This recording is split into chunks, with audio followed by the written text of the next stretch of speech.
pausing to reflect and remember, honoring service and sacrifice. Tonight, to those who paid the ultimate price during war and conflict, and to the lives forever changed, we remember them. Good evening. We begin tonight with expressions of gratitude from a thankful nation. Remembrance Day ceremonies held in communities across the country, including in our nation's capital.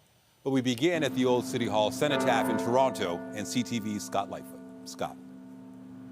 Well, Nathan, this morning hundreds gathered, and throughout the day we've seen people stop here, some to lay their poppies at the cenotaph, others just to pause, reflect, and pay tribute to those who have fought for our country. They have for generations, people gathered at the cenotaph outside of Old City Hall to honor those who have served this country. We honor the courage and sacrifice of those who place service above self, to defend peace and the freedoms we hold dear. At the 11th hour of the 11th day of the 11th month, hundreds of Torontonians paused to remember. Well, I always go to the ceremony down in London, so obviously I wanted to do something here. Including Ethan Battison, who only moved to this country last week. I always think, like, if I was born 100 years earlier, I would have gone to the war, I probably would have died.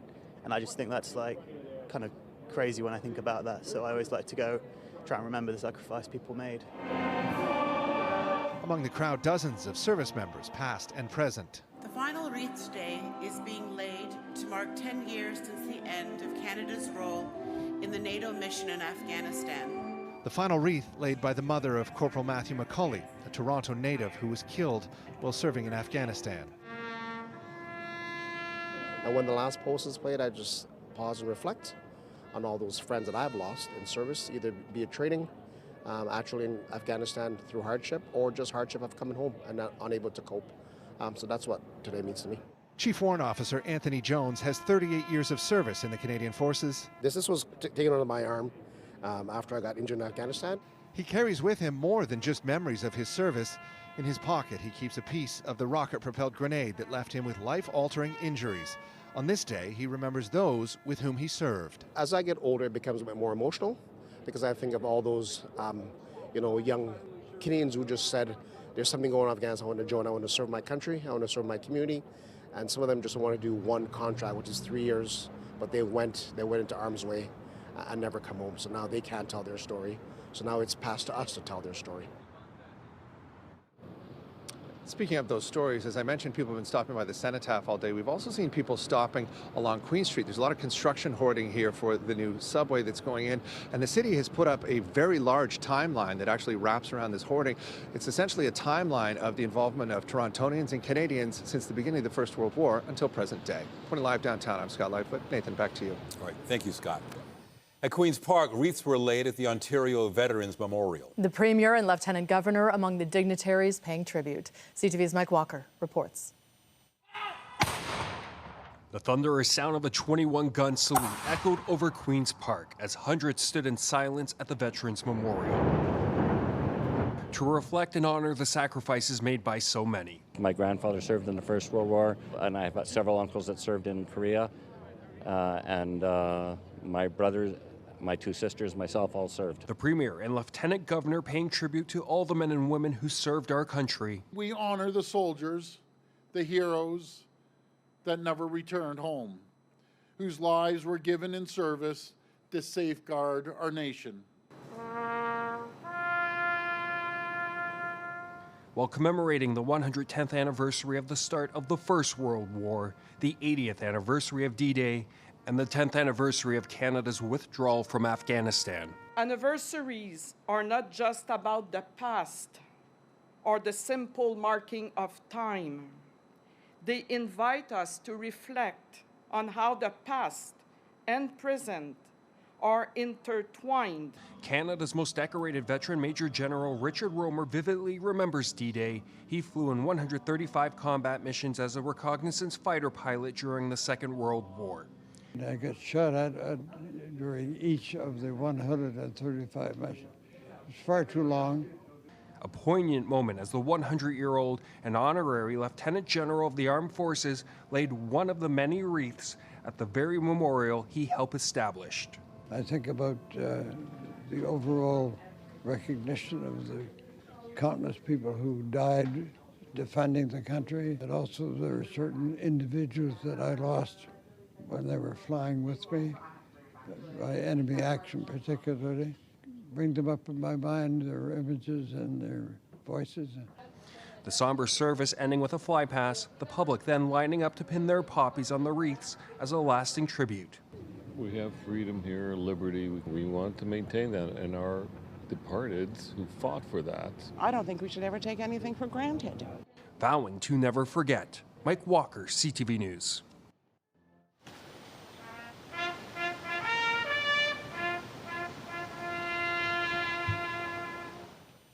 The day began with a sunrise service at Prospect Cemetery, one of the oldest cemeteries in Canada.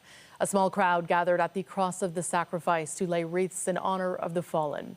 This ceremony has been held every Remembrance Day for more than 95 years.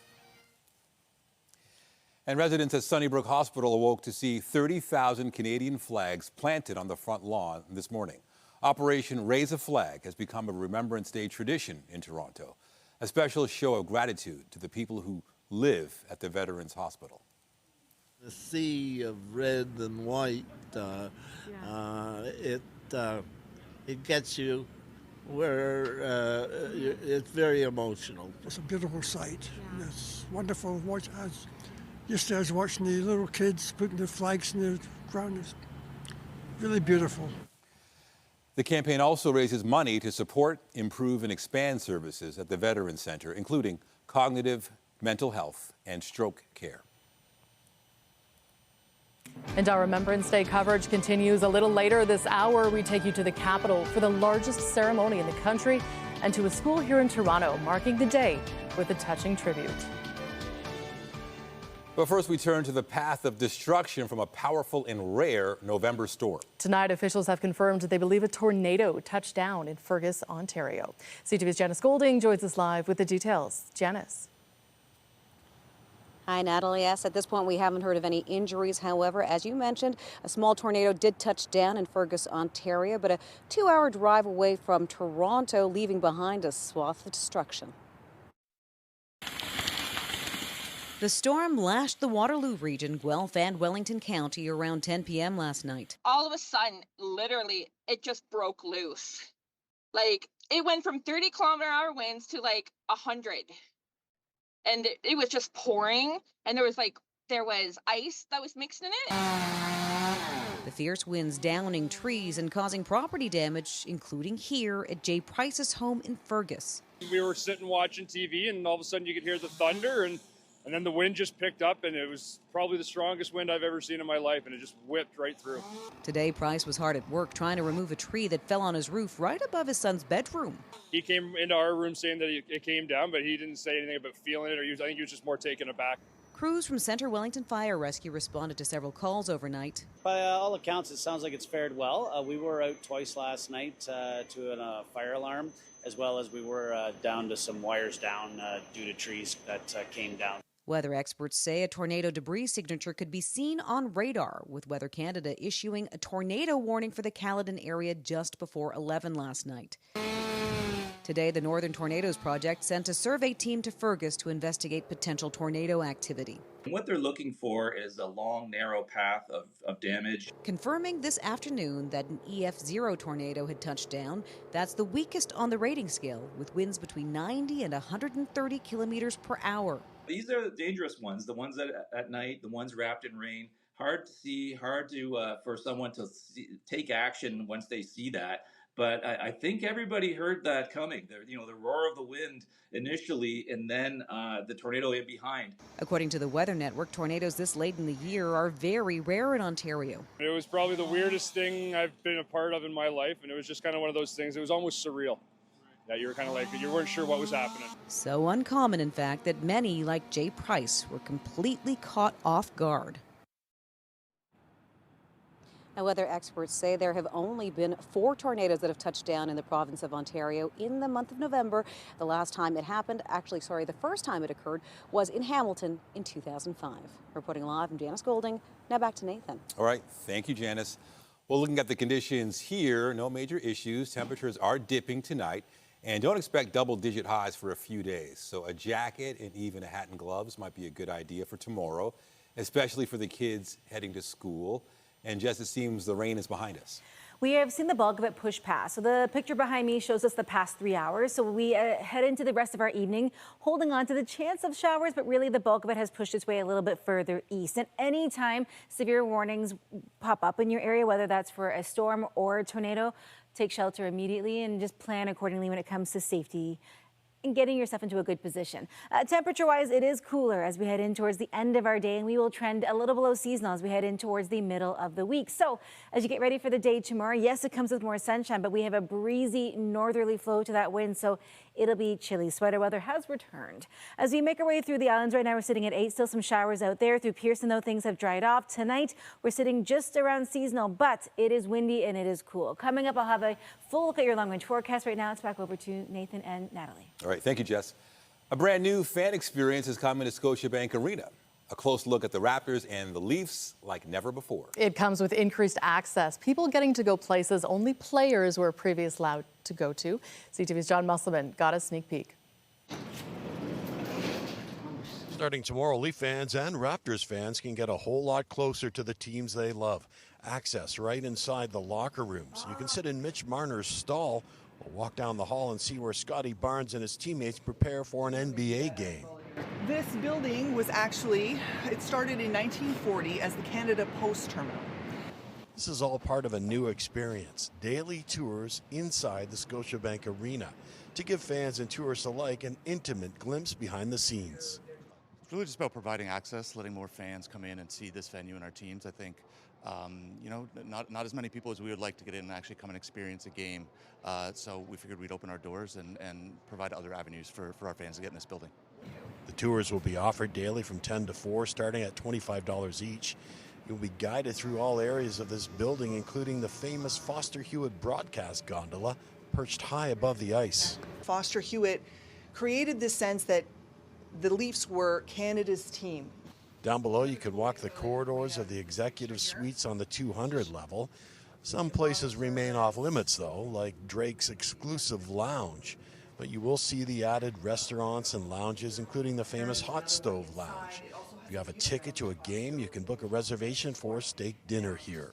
I'm just excited that we're doing this, honestly. I'm happy that I get to walk around these hallways every day, but I have people asking me all the time what it's like to work there and what is it like to call a place like this, your office or somewhere you go every day. So I'm just excited to share this magic with other people. 10 tour guides will be working at the building. They will be hosting groups of 20 per tour. The first one will happen tomorrow. A booth has been set up near the entrance to Gate 1. John Musselman, CTV News. And it is a great time to be a local football fan. The Toronto Argonauts are headed to the Gray Cup, where they will face a familiar foe. CTV's Raheem Ladani has more on the excitement over the quest for the CFL's biggest prize. Toronto, I'll see you in BC, baby.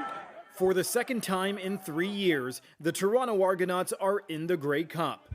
Although the game will be played on the West Coast, the Boatmen are going to have plenty of hometown support in Vancouver. I have no intentions of missing a Grey Cup anytime in the near future. David Brown has been to 44 consecutive Argos games, home and away, including last weekend in Montreal. That's him in the cowboy hat and shades. A good friend of mine, Adam, kind of gave me the hashtag Ginger Argo, obviously because I'm a redhead. I do kind of exert myself to the forefront, maybe more than I should, but it's just become such a big passion. Over the weekend, though, the Argos almost saw their season come to a sudden end during the East Final. Their quarterback, Chad Kelly, needed to be stretchered off the field after breaking his ankle. Hang in there, brother. I love you, Chad. Let's keep fighting, guys, okay? But the Double Blue persevered. Veteran Nick Arbuckle, who thought his professional football career was over earlier this year, stepped up and will be the team's starting QB in the Grey Cup. I didn't have a team. I was just on a couch training some quarterbacks over there in Ottawa, trying to make some kids better and keep myself ready. The league's coveted trophy arrived in British Columbia over the weekend, traveling by air, sea, and land, escorted by members of the Canadian Armed Forces. Now the only team in the Argos' way of lifting it for the 19th time in franchise history are the Winnipeg Blue Bombers. The Winnipeg Blue Bombers are as talented, if not more talented, than the Argos. As much as there's going to be a lot of attention on Nick Arbuckle and certainly how the team will have to adjust with him, there are so many weapons on the Argos that at a moment's notice, they can break a team very, very quickly.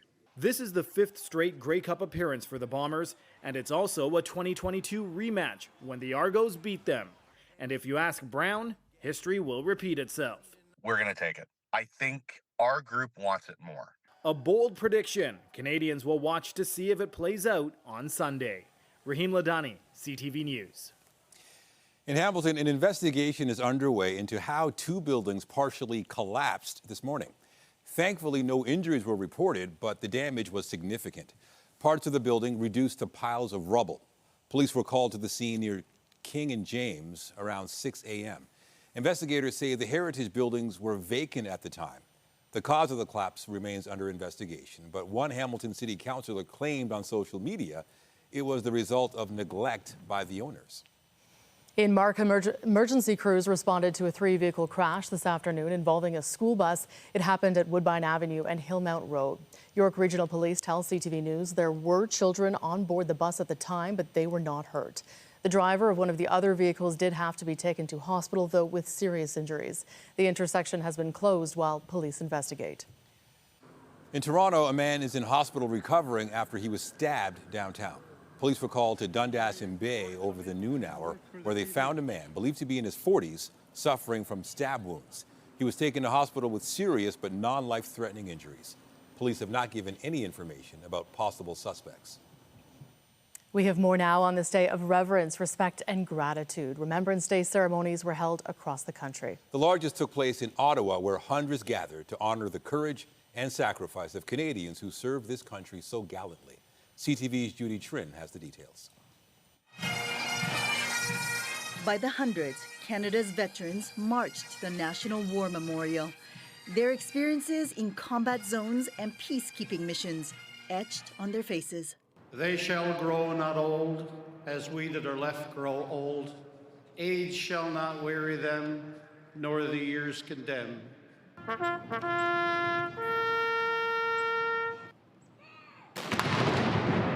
Among the crowds, a son clutching his father's photograph, a Second World War veteran who served in Italy, a hero who battled demons. Dad would get ready for bed. He would kneel down, say his prayers, and look under his bed for the enemy. That's a burden Maureen Anderson, the Silver Cross mother, knows. Her 2 sons served in Afghanistan. Both returned scarred from post-traumatic stress disorder. She placed her wreath in memory of veterans who died of invisible wounds.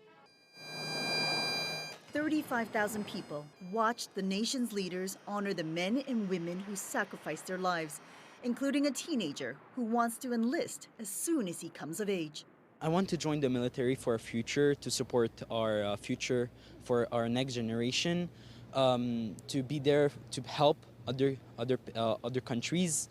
Currently, there are about 64,000 active soldiers, but the military still needs 15,000 recruits to be at full strength, at a time when there are renewed authoritarian threats to democracy. 93-year-old Lloyd Arnold defended South Korea from being invaded by northern communist forces. The so-called forgotten war is far from finished. Things are happening in Korea now. I might be called back. I don't know. The war never ended there, you know. Of the men and women who served in the Second World War and the Korean War, only about 7,300 Canadian veterans are still alive. It's a reminder of the need to keep their stories alive for future generations. Judy Trin, CTV News, Ottawa. In the UK, there was a ceremony in London today as veterans, lawmakers, and the public honored those who gave so much for the cause of freedom.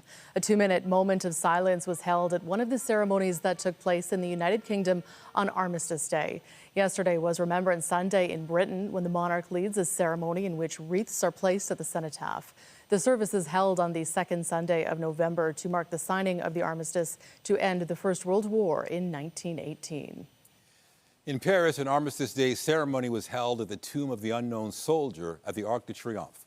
British Prime Minister Keir Starmer joined French President Emmanuel Macron at the ceremony, marking the 106th anniversary of the armistice. It was the first time a British leader has done so since Winston Churchill was hosted by General Charles de Gaulle in 1944. In Ukraine, at least 6 civilians were killed in attacks today. About 30 others were injured in the Russian strikes. The hometown of President Volodymyr Zelensky in central Ukraine was hit, along with 2 major cities close to the front lines. Zelensky says Moscow has recently intensified attacks in civilian areas in an apparent effort to unnerve people and wear down their willingness to continue the war. Ukraine and Russia are waiting to see what Donald Trump's policy will be regarding the war. Today, the U.S. president-elect announced more cabinet appointments. Elise Stefanik has been nominated ambassador to the United Nations. Trump called the House Republican Conference chair an incredibly strong, tough, and smart America First fighter. The New York Congresswoman has been one of his most loyal allies in the House of Representatives. Tom Homan has been chosen to be the president-elect's border czar. The former acting director of Immigration and Customs Enforcement will likely play a key role in securing the U.S.-Mexico border and mounting a massive deportation of illegal immigrants in the United States. And Stephen Miller has been nominated as Deputy Chief of Staff for Policy. The 39-year-old was a senior advisor during Trump's first administration and was a central figure in some of his policy decisions, including his immigration agenda. A UN summit on climate change is now underway in Azerbaijan. Opening remarks at the COP29 conference called for the urgent need for global cooperation. World leaders and climate experts have gathered to call for more funding for developing nations that will most likely bear the brunt of climate-induced natural disasters. Delegates are negotiating how rich nations can pay up so less well-off countries can reduce carbon pollution by transitioning away from fossil fuels and toward clean energy. In Florida, SpaceX launched a new batch of internet satellites.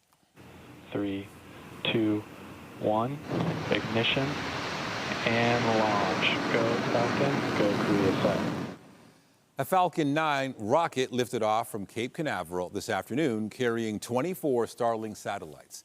They were later deployed in low Earth orbit. The launch was supposed to happen last night, but was delayed because of weather conditions. Another Starlink launch took place on Saturday morning from California. Meanwhile, a meteor shower is set to take center stage tonight. The northern Taurids will peak this evening with optimal visibility likely after midnight. They are visible almost anywhere in the world except Antarctica. But the moon will be about 79% full, which could make spotting them earlier in the evening more challenging. The northern Taurids originate from a comet, which has the shortest orbit of any known in the solar system. Still ahead on CTV News, a song of unity and peace. A North York school marks Remembrance Day with a message.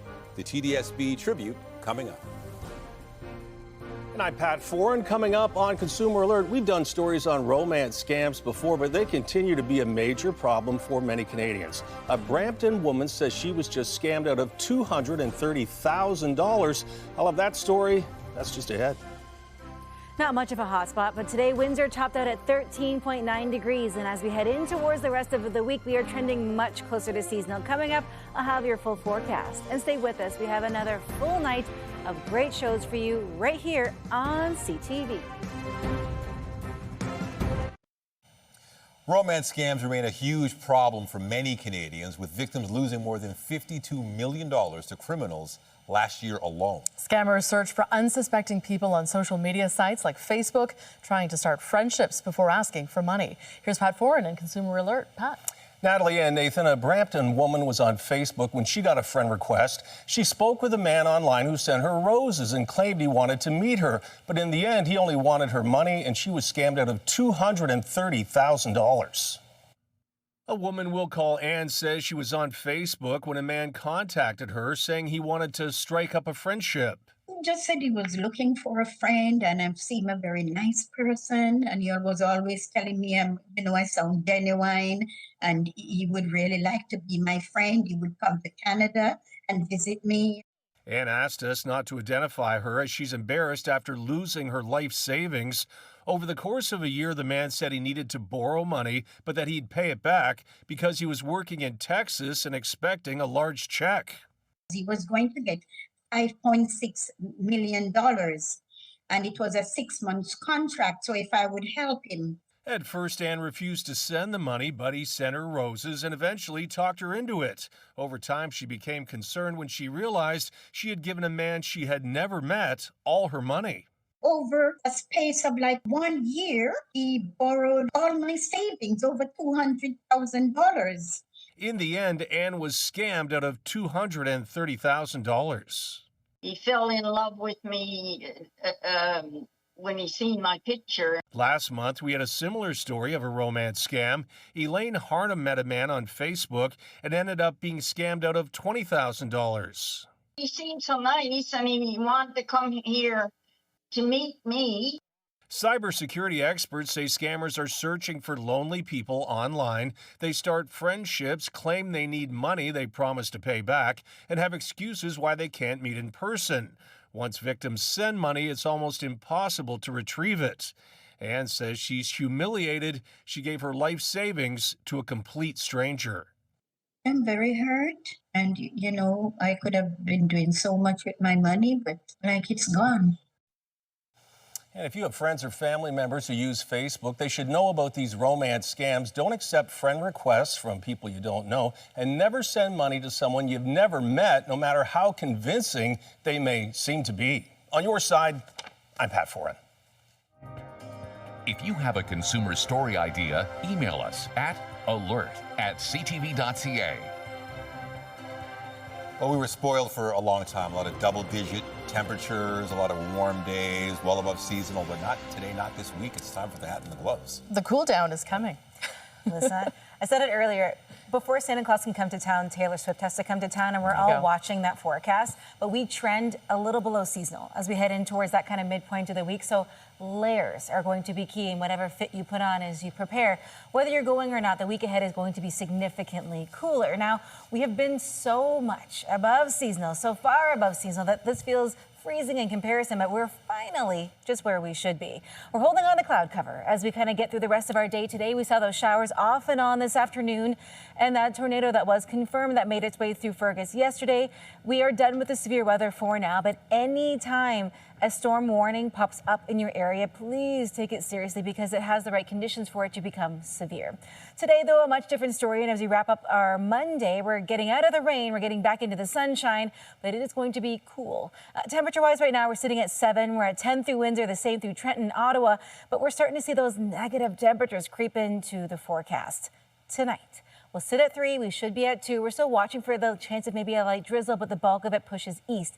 As it does and it goes through colder air, there is the potential for mixing.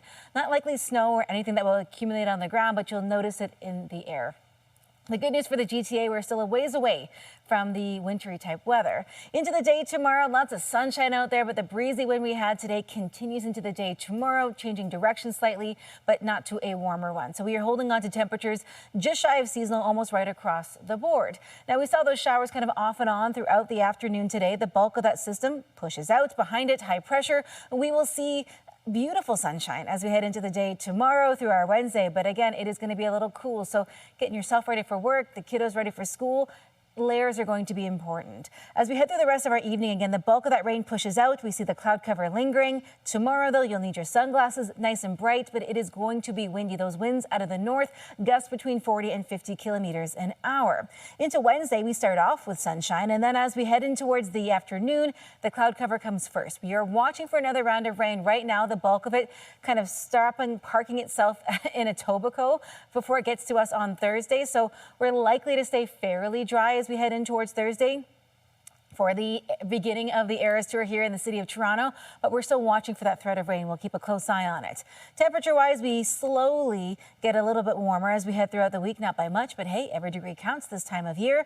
As we head into our Wednesday, we get a fairly above seasonal overnight low, but it's short-lived, and we start to trend a little closer to where we should be. Again, the cloud cover comes in late on Wednesday. We step into Thursday, mostly overcast conditions. The chance of rain, if it comes, is late afternoon to early evening.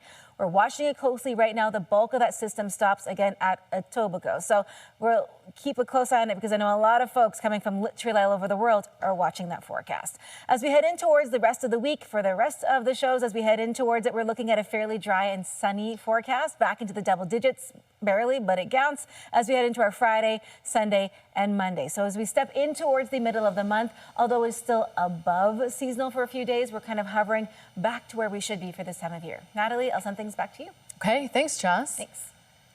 Well, he just can't wait to be king. Young Simba steals hearts on stage in The Lion King, and the young actor behind the mask does too. Our Andrea Case catches up with the cast of Cubs just ahead. A big part of Remembrance Day is ensuring future generations understand the sacrifices made by our men and women in uniform. It's why services are held at schools across our city. Tonight, CTV's Beth McDonnell takes us to a special ceremony at North York's Claude Watson School for the Arts.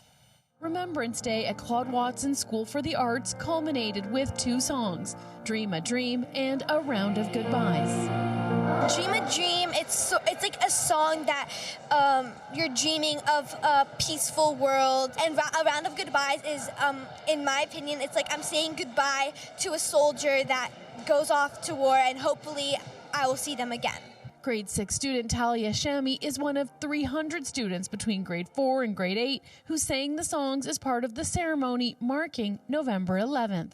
Just so that you have like a feeling that like, oh, you know what happened to all those soldiers that sacrificed their lives to make Canada a free country, but at the same time it's a bit heartbreaking to know what happened to them. The ceremony included stories about the contributions of Black Canadians and Chinese Canadians. Grade 4 student Lucas Wan, one of the presenters. It was really exciting and also lots of pressure at the same time. Wan says it's important to keep sharing history to end discrimination against all cultures. I really learned how Chinese Canadians were discouraged and they couldn't, it's hard to describe, but they were being racist. Some Canadians were racist to Chinese Canadians. And in truth, we must surely be a bad lot. Students also took in Letters Home, a drama performance about the letters sent home from soldiers. Their teacher says students came up with the idea and with the help of old letters wrote the script, resulting in a piece she hopes relates what sacrifice was and is all about. Those who came home and those who didn't. We cannot forget. There are people every day, even today, who are putting their lives on the line for our freedoms. And I think they all really understood that as they were reading through the letters and picking parts of the letters. And they said, Miss, this is heavy. I said, it is heavy. Life was very difficult. Students played several pieces of music throughout the ceremony, adding to the special and poignant gathering, which had everyone participating. Beth McDonnell, CTV News. Meanwhile, students at another Toronto school have been capturing the stories of veterans in an effort to keep their history alive for younger generations. The Oral History Project at Crestwood Preparatory College aims to inspire students to learn about veterans' history and affairs. It features more than 1,000 stories based on interviews conducted by students over the last 16 years. Most of them focus on those who fought for Canada during the Second World War. The veterans nowadays, they don't really receive as much recognition as they once did as history goes by. So when 15, 16, 17-year-olds are now interviewing them, it really shows to them that, yes, we do care and that their stories are significant and that we are listening to them. The students also presented their histories during a ceremony at their school this morning. Disney's The Lion King musical returned to the Toronto stage last night, and you can't have a king without a cub. Some of the youngest members of the cast were ready to celebrate after the curtain came down on opening night. CTV's Andrea Case was there and met up with two of the actors who share the role of Simba and Nala. Andrea. Natalie and Nathan, good evening, yes. Well, first on the Toronto stage with a Canadian cast, it was 24 years ago. The Lion King came back 3 times, and it was an emotional opening night for this cast. Many are from the GTA. Now, for South African Zama Magudulea, who plays the role of Rafiki, who sings that unforgettable song, I'm not going to sing it, she told me it was so emotional last night, she had to change the way she sang last night. As for the kids, well, they nailed it too. Smiles all around for some of the youngest stars of Disney's The Lion King. The roles of young Simba and Nala are shared by 6 young actors, but on opening night, the honor was given to Ira Nabong and Nandia Luars. It was very special. Like, a lot of people that I know came to watch me. It was absolutely amazing. There were so many people, and hearing the audience react is just, it's like bliss. 3, 2, 1. With a number of acting roles already on their resumes, the kids are in it for the long haul. Of course. Definitely. Like, oh, it's really fun performing with everyone because everyone's so fun to be around, and you make like a lot of connections with everyone. Having the audience just look at us just perform and like seeing all our friendships that we've made is like just very cool. They are fearless after performing to a full house on opening night and can't wait to get back on stage. The best thing about being an actor is you get to be so many different people and you get to portray so many different stories and make the audience laugh, smile, cry, just portraying emotion, I guess. Acting brings such joy to me. Just getting to express yourself is very fun. Disney's The Lion King is on stage now at the Princess of Wales Theatre. Okay, shout out to the man originally cast as Simba, Alfie Nzigi. Now, he is a South African actor. He broke his foot in rehearsal and is recuperating and out for about a month. Stepping into the role is Eric Patrick. Truly, the show must go on. Reporting for CTV News, I'm Andrea Case. Natalie, I'll send it back to you. Okay, thanks, Andrea. And still ahead on CTV News, a soccer great's career comes to a close. Christine Sinclair walks off the pro pitch for the final time. But her legacy lives on. That story coming up. Reliving a moment in history. Tomorrow on CP24 Breakfast, director Tim Feldbaum discusses his new film on the crisis at the 1972 Munich Olympics. CP24 Breakfast, where Toronto gets its everything every. And when the last post is played, I just pause and reflect on all those friends that I've lost in service, either via training, actually in Afghanistan through hardship, or just hardship of coming home and not unable to cope. So that's what today means to me. Updating our top stories, Remembrance Day in Toronto and across the country. Canadians pause to honor those who fought so bravely in the First and Second World Wars, the Korean War, Afghanistan, and those serving today. What they're looking for is a long, narrow path of damage. A Northern Tornadoes Project survey team says a twister touched down in Fergus last night. It was part of a system that lashed the Waterloo region, Guelph, and Wellington County. It downed trees and caused some property damage. It has been given a preliminary rating that is the weakest on the scale. It was about providing access, letting more fans come in and see this venue and our teams. I think, not as many people as we would like to get in and actually come and experience a game. So we figured we'd open our doors. Behind-the-scenes tours of Scotiabank Arena begin tomorrow. Visitors can see the dressing rooms, the gondola, and the 200-level executive suite hallways. The tours will accommodate groups of 20 and start at $25 each.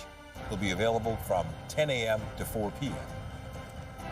Remember to keep up to date day and night at ctvnewstoronto.ca and by downloading the CTV News app. And if you have a news tip, photos, or video of breaking news, let us know. There are signs that investors are getting jitters about giant tech stocks. Andrew Bell of B&M Bloomberg has the details in business. Hello there. U.S. stocks hit a new record high today, with the S&P 500 closing above 6,000. But investors rotated out of the U.S. mega-cap technology companies and into cryptocurrencies and smaller firms. The Russell 2000 index of smaller stocks hit the highest since 2021. But some big techs fell, with Nvidia down 2% today, and Apple, Microsoft, and Meta platforms also losing altitude. Bitcoin topped $88,000 US to set a new record amid hopes that a Donald Trump White House will support cryptocurrencies. Crypto-related stocks also surged, with Hut 8 up 26% in Toronto and Bitfarms jumping 17%. The Canadian dollar changed hands at 71.82 US cents, down a fraction. West Texas Intermediate oil was at $67.92 US a barrel, down $2.19. Our latest fix on Western Canadian Select oil, $58.32, down $1.66. And the TSX Composite ended at 24,789.28, up just under 30 points. That's the latest in business. I'm Andrew Bell of BNN Bloomberg. The Business Report is brought to you by Canadian Western Bank, the bank built for business. Canada's biggest ports were at a standstill today, threatening sales at businesses across the country. Nearly 1,200 longshore workers in Montreal have been locked out, bringing a halt to traffic there. And the federal government urged both sides in BC to return to the table after talks broke off in the Vancouver port dispute. The Canadian Manufacturers and Exporters Group says the stoppages are happening at a challenging time as businesses face a year-end crunch. Christine Sinclair has walked off the soccer pitch as a player for the final time. The international superstar finished her career last night with the Portland Thorns. CTV's Paul Hollingsworth reports. When Christine Sinclair left Sunday's game with the Portland Thorns, it signaled the end of her soccer playing days. A final curtain on a career that saw her reach soccer stardom in Canada, internationally and professionally. There has been no shortage of reaction from her former teammates and fellow players. My goat, a legend of the game. Thank you so much for everything you've done for soccer. I'm so grateful for you. As a person, as a player, you're absolutely incredible. At 41 years old, Sinclair's soccer accomplishments include an Olympic gold medal, 2 bronze medals, the Olympic Golden Boot as the tournament's leading goal scorer, the 2012 Lou Marsh Award winner as Canada's top athlete, and she was a 14-time winner of Canada's Soccer Player of the Year award. It is very difficult to encompass her career now spanning 25 years and all that she's done for soccer, not only in Canada, but worldwide. Obviously, you look at the on-field accomplishments, and they are many.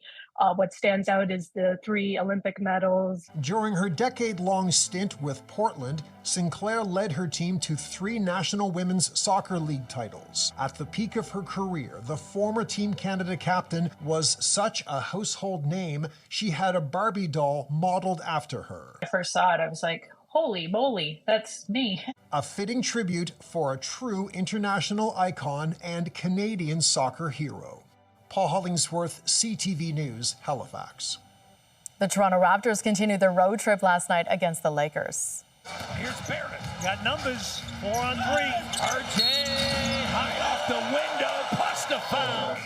Toronto got off to a strong start and led by 8 after the first quarter. 6 Raptors scored in double figures, but the Lakers put up 70 points in the second half and rolled to a 123-103 win. The Raptors have dropped 4 straight games. They will try to win the final game of the road trip tomorrow night in Milwaukee. To hockey, Max Pacioretty's been placed on injured reserve with a lower body injury. The Toronto Maple Leafs forward is considered week to week. Pacioretty has 2 goals and 4 assists in 13 games this season. The Leafs host Ottawa tomorrow night. And it won't be long now until Swifties swarm the city for the superstars' big shows. And there are signs the stage is being set down at the Rogers Centre. That's still ahead. Tonight, cargo shipping paralyzed at 2 of Canada's biggest ports. Both sides of the country right now, the goods are not flowing. The economic impact of labor disputes in Quebec and BC and what it means for your holiday shopping. Later on CTV National News. And a reminder, the CTV News at 6 podcast is available as a download every weeknight. And a special shout out to those of you listening to the newscast live on News Talk 1010. Finally tonight, the countdown is officially on. Taylor in Toronto now just days away. And how is this for a very big sign? A giant replica of one of Taylor Swift's signature friendship bracelets has appeared outside the Rogers Centre. The mega pop star is bringing her Eras tour to the city for 6 highly anticipated shows. The first is on Thursday. Fans cannot wait. I think it's just going to bring everyone together, and I think we're just going to have the best 6 nights, and yeah, it's just going to be a huge community of Swifties. I'm so excited. This has been 2 years in the making, and I cannot wait to go. This is going to be huge for Toronto. Taylor Swift's Eras tour is expected to bring an economic boost to the city to the tune of nearly, get this, $300 million. That's pretty good. It's a lot of money. 3 days to go. Jessica's going to be down there. Tay takes Toronto. The weather is going to be okay. We're holding on to much more seasonal forecasts, so those 20-degree temps are gone, unfortunately, or fortunately, probably a good thing. But we are going to see a relatively comfortable seasonal forecast leading up to the show. Today, the exception. We saw temperatures a little above, but we saw active weather as well. Very windy. The wind continues into the day tomorrow, just a different direction. Right now, sitting at 7 here in the city, and as we head into the days ahead, the sunshine comes out for a little while, but it is going to be a little cool. As we head into Thursday, all eyes on the sky, all eyes on the stadium, getting ready for the concert. A little cloudy, but right now the rain looks like it's going to hold off, but we will watch it very close. I'll send it back to you guys. Thanks, Jess. That is it for us. Be sure to join Omar Sachedina tonight at 11 for CTV National News, followed by Zoraida Allman with our next local newscast at 11:30. In the meantime, our coverage continues anytime on CP24 and at ctvnewstoronto.ca. We'll leave you now with more sights and sounds from today's Remembrance Day services. For Jessica Smith and all of us here at CTV News, thank you for watching and have a good night.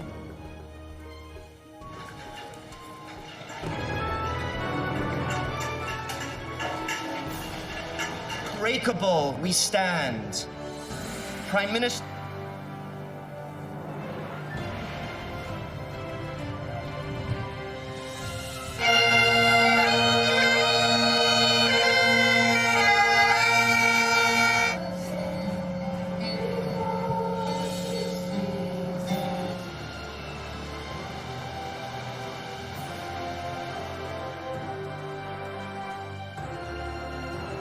Aux 120 000 hommes et femmes valeureux qui ont sacrifié leur vie pour nous.